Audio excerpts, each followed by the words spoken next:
Quando você percebeu que esperar, isso é ilegal. Ontem, na verdade, meu irmãozinho estava na floresta e encontrou um laboratório móvel de metanfetaminas amarrado em uma árvore. Basicamente um monte de suprimentos para cozinhar, fumar metanfetaminas todas enfiadas em um balde. Por alguma razão, ela as trouxe de volta para casa. Liguei para o departamento do xerife para vir buscá-lo porque o que eu deveria fazer com isso? Certo? Bem, 2 deputados saíram para minha casa. Não quiseram tocar na coisa.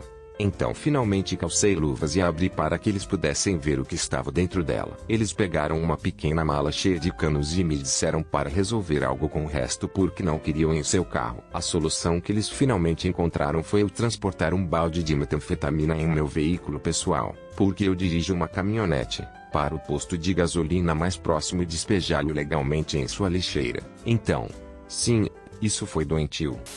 Fui puxado pela segurança por roubo, foi solto instantaneamente por ser uma criança tão jovem na época e começar a chorar. Além de mentir sobre o que roubei e porque precisava quando eles estavam puxando minha bolsa para garantir que eu não pudesse fugir. Eu disse algo sobre como eles não podem agredir uma criança, me puxar por aí, porque isso é ilegal. O guarda de segurança era como Sudoeste e Steft e eu só me lembro de ser como foi aí que me ocorreu que eles estavam certos, então eu fiquei ali e fiquei tipo you know what, é justo, você tem razão.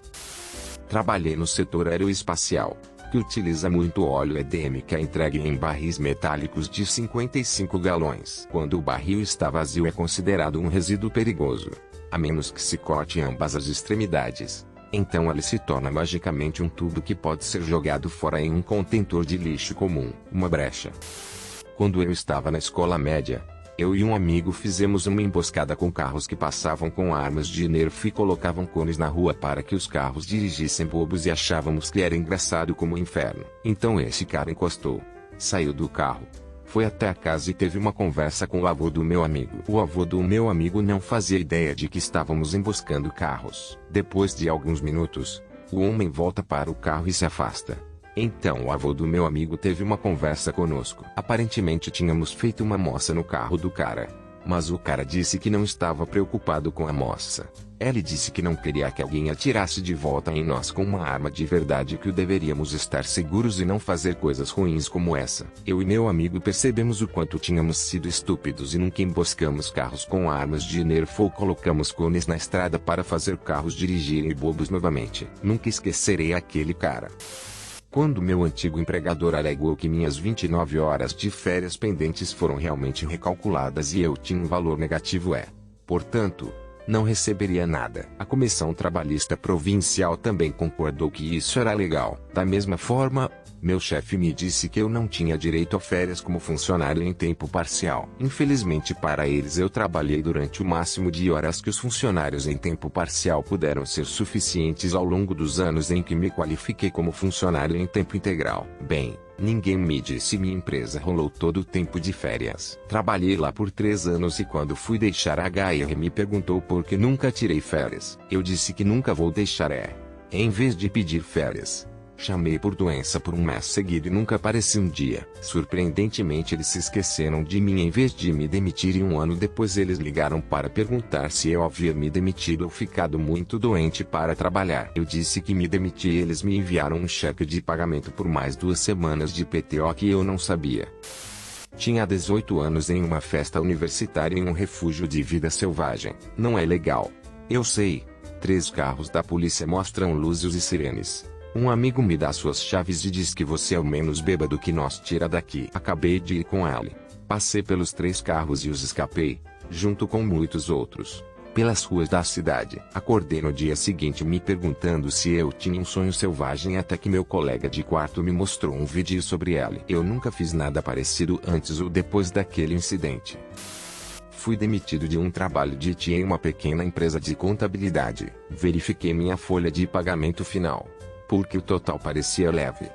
Eles não incluíram minhas férias não utilizadas, como exigido por lei. Eles eram contadores, então não havia como ser um acidente. Um salto, pule um salto depois. Eu estava conversando com o ombudsman local. Com base em sua recomendação, enviei uma carta educada apontando o descuido. Também o fato de que o ombudsman tinha me informado que eu tinha um caso de ferro fundido. se eu quisesse levá-los ao tribunal. 6 dias depois, recebi um cheque no correio. Verifique sempre suas folhas de pagamento. Pessoal, conheça seus direitos. The Aldeia Contadores me dispensaram e tentaram enganar parte do meu salário. Má decisão. Eu estava mergulhando no Havaí e uma tartaruga marinha nadou debaixo de mim como se estivesse encostada ao meu estômago. Foi muito legal, mas entrei em pânico por causa de você tocá-las a uma multa enorme. Continuei tentando empurrá-la para longe de mim, mas ela continuou esbarrando em mim. Eu tinha uns 10 anos. Eu estava convencido de que iria para a cadeia. Precisava de uma tomada de tamanho especial para consertar meu carro na faculdade. Em 1973. Não sabia disso até que eu tinha em sua maioria separado. Chamei a Sears por um preço. $. Porque meu pai sempre dizia para comprar o Craftsman. A namorada nos leva até lá, onde o vendedor o puxa para fora e o toca por 2x o que ele havia me dito. Entramos em uma discussão e o cara sorriu e disse que pena. Quando voltamos para o carro, minha namorada puxa a tomada para fora da bolsa. Eu nunca havia roubado nada em minha vida. Cresceu no campo a 2 horas de distância da cidade, onde você teve que ir às compras, consultar médicos, etc. Minha avó teve a doença de Parkinson e teve dificuldade para dirigir. Eu estava obcecada em estar ao volante, pois meu avô me deixava muitas vezes dirigir no colo dele pela fazenda que possuíamos. Minha avó muitas vezes me deixava conduzir a criança de 9 anos de idade nas 2 horas de sua casa até a cidade, passando o limite de velocidade de 65 milhas por hora. Ela pegava a espingarda no banco do passageiro. Então eu estava no lugar do motorista por conta própria. Eu pouco ou nada sabia sobre segurança rodoviária, ou verificando meus ângulos mortos. Eu era apenas bom na direção para manter o carro entre as linhas e indo até o limite de velocidade. Eu pilotava os freios durante todo o trajeto, ambos os pés nos pedais. É um milagre que eu ainda esteja vivo e não tenha morrido. Mas eu me diverti muito. Adorei meus avós. Mudei-me para o Quebec no verão e fiz 18 anos no dia em que cheguei. A idade para beber em minha província de origem é 19 anos e em Quebec é 18. Então parecia que eu tinha um código de trapaça. Não sabia que não era permitido ter álcool aberto em público até que os policiais passassem por aqui e nos dissessem: "Ops, desculpe. Não sabia, eu não falo francês." Adeus. Funcionou como um encanto. Funcionou também quando fomos pegos cortando os trilhos do trem na Eslováquia. Ops, não sabia que isto era uma invasão de propriedade. Nós não falamos eslovaco e nossos passaportes estão de volta ao hotel. Adeus. Tinha um cara que estava no estacionamento atrás do shopping onde eu trabalhava e ficou chateado por termos veículos fora da área de instalação e começou a gritar conosco. Eu disse que dirigir por um estacionamento para evitar um semáforo é ilegal e ele saca sua carteira e me mostra o crachá do xerife. Eu lhe disse que usar seu distintivo para intimidar uma criança durante a prática de um crime era provavelmente algo que seu oficial superior adoraria saber, que ele não me deixaria obter o número de seu distintivo. Entrou em seu carro com sua esposa e filhos e saiu. 2 colegas de trabalho me levaram para sair no meu 21º aniversário. Eu e algumas pessoas estávamos caminhando para o salão de bilhar quando ouvimos um dos outros dizer: "Espere um minuto", e os sons do plástico cortando em metal. Eu me virei e os vi snifando linhas de cocaína daquelas grandes caixas elétricas verdes sob um candeeiro de rua, que ficava do outro lado da rua de um posto de gasolina bem movimentado. Quando vi, apenas o processei como alguém precisando de um minuto para amarrar seu sapato. Mas então meu cérebro amorteceu e ele clicou: "Espere. A cocaína é ilegal." No entanto, eu deveria ter previsto isso. Eles eram um bando de cozinheiros de linha.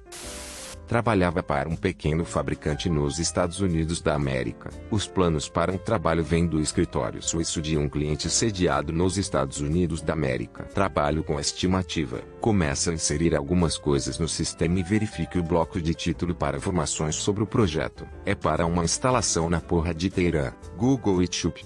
Sim, definitivamente ilegal para vender materiais para o trabalho. Eu imprimo todas as leis relevantes e escrevo as do Departamento de Estado e as entrego ao Cole. Era como: "Sim, não vou tocar nisso." Alguns meses depois ouço o Cole e o VP conversando por telefone sobre como organizar o pagamento e o envio para exatamente o tipo, o acabamento e a quantidade de material, exceto que não havia nenhum registro de projeto no sistema. Quando o governo local disse ao meu negócio para manter um banco de dados de alegações falsas contra as pessoas e usá-lo como prova do motivo pelo qual não podem ser subempreiteiros para esse governo local. Quando disseram que isso é ilegal, eles disseram para fazê-lo ou então vamos processá-lo e obrigá-lo a fazer isso. Nós ainda assim recusamos. O advogado deles nos enviou uma carta exigindo que sigamos suas instruções. Respondemos pedindo a esse advogado que assinasse uma renúncia dizendo que não somos responsáveis por crimes que nos foram impostos pela prefeitura local. Então o advogado investigou as exigências que lhe haviam sido pedidas e se tornou agressivo com o funcionário do governo e com o chefe daquele cara e seu chefe. É desnecessário dizer que esse funcionário ainda é o responsável por esse departamento e desde então tem sido promovido. Eu tinha uma antiga namorada. 4 anos de diferença. Ela estava em seu último ano do ensino médio e eu tinha acabado de terminar minha graduação. Fizemos um show comunitário juntos e como nos conhecemos enquanto ainda estávamos dentro da idade certa de consentimento. Fiz 23 anos alguns meses depois e ela não ia fazer 18 anos até o final do verão. Nunca tivemos nada íntimo, mas ela terminou comigo porque eu ainda gostava de jogar Nintendo e achava que eu era muito velho para estar fazendo isso. Flash adiante até hoje ambos somos casados com filhos, mas seu marido joga videogames por dinheiro extra, pois é um comerciante para empresas de jogos. Então, vamos imaginar. Aparentemente, havia certas regras de entrevista nas quais você não pode fazer perguntas específicas sobre sua etnia, cidadania ou origem nacional, estado civil, familiar, idade, religião, etc. Sempre me perguntaram isso por mais tempo, até que, por alguma razão, acabou parando. Tantas vezes que eu achava que era normal. Afinal era legal e era triste para me descobrir um dia. Desde então, eu só tenho o hábito de descobrir de antemão quais são as perguntas ilegais para países, locais específicos. Mas caramba, ao aprender com isto, eu sempre disse a qualquer pessoa que eu conhecia que está começando sua busca de emprego para, por favor, procurar essas coisas para ter certeza de que você não está abrindo mão de informações que você não precisa durante a entrevista onde realmente não importa a sua capacidade real de realizar o trabalho de qualquer maneira. Estava com um grupo de amigos há alguns anos e tínhamos este de 18 anos de idade e seu amigo, homem, de 15 anos de idade. Na verdade, o cara era bem legal. Estávamos percorrendo as trilhas das Fontes Amarelas, onde vive Dave Chappelle, e tínhamos 2 garrafas de coroa. Todos nós estávamos martelados caminhando ao redor destes penhascos através de uma floresta. O sol se punha e não podíamos ver um pé na frente de nossos rostos. Estando fora o dia todo dirigindo por aí, nossas baterias telefônicas estavam frecas, então nossas lanternas acabaram morrendo. Só Deus sabe como conseguimos voltar para o Jeep. Mas conseguimos. Todos nós, basicamente bêbados, doentes. Tivemos uma viagem de 45 minutos de volta para casa na região norte de Cincinnati. Meu amigo, motorista, estava tão bêbado que fez uma curva de pelo menos 60 minutos em um grande Cherokee mais velho. A curva foi classificada para MAB 35. Ele parou imediatamente e me disse: mano, você tem que dirigir.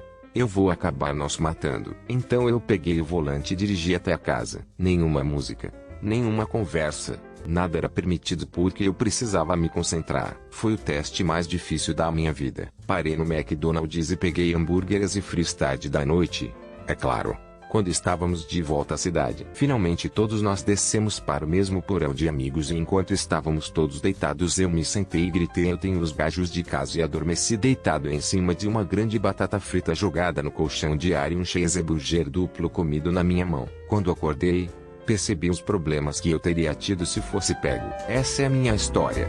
Desculpe se for uma leitura longa.